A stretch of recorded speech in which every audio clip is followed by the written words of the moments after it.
Jonathan Cowley has been in touch. He says, "Hi Steve, I always love the Dubstar artwork. Do you have a favourite album or single cover? Also, from the third album, the artwork completely changed using images of Sarah. How did that change come about?" Well, John, favourite album or singles cover has to be Anywhere for me. I love the yellow rubber duck and the orange background with the little purple shapes. I think the reason why I really like this is it looks how I imagine how Anywhere sounds. I have a mental condition called synesthesia where all audio, everything that I hear, I actually also see as well. It sounds like a disability or a superpower, but it's really not. It's something that I just assumed everybody has, but apparently they don't. And it's something that I only discovered was a relative rarity when I was in my early 20s. Anyway, the shapes and the colors that I associate with Anywhere from my synesthesia are perfectly matched with the Rob Steele photography. So that's my favorite by far. And so why did the artwork change? I think there's more to this story than I know, but I'll tell you what I know. I think Chris might be able to fill in some gaps on this.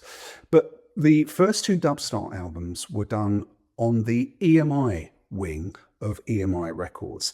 It's a bit of a confusing situation, or at least it was, but we were signed to Food Records, which was part of the EMI Corporation. Most of their releases went through the Parlophone wing of the corporation, but Dubstar went through the EMI wing. I'm sure there was a reason for this.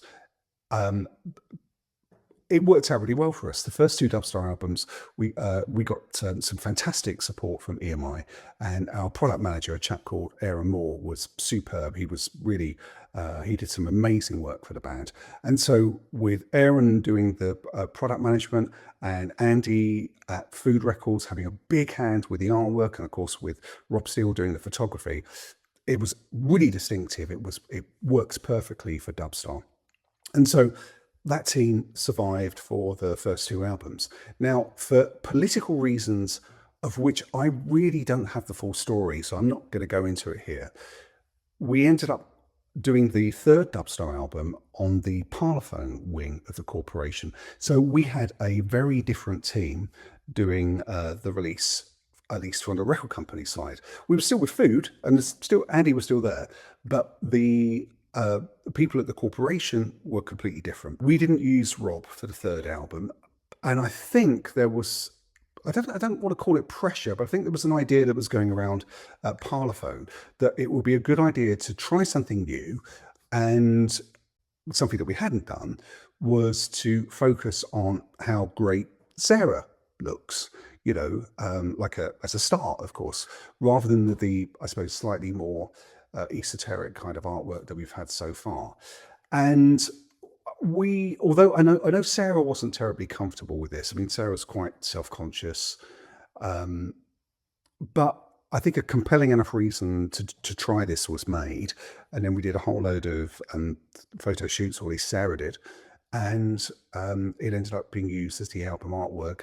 I think also the late 90s, and I think by the 2000s when Make It Better came out, the music environment was quite different. Where Disgraceful and Goodbye were, I think they related to the much more arty approach that pop music had in the late 80s and early 90s. By the late 90s, we were in the kind of boy band and girl band era. And so competing with them, it made sense, I suppose, to have, you know, the fantastic looking singer on the front cover.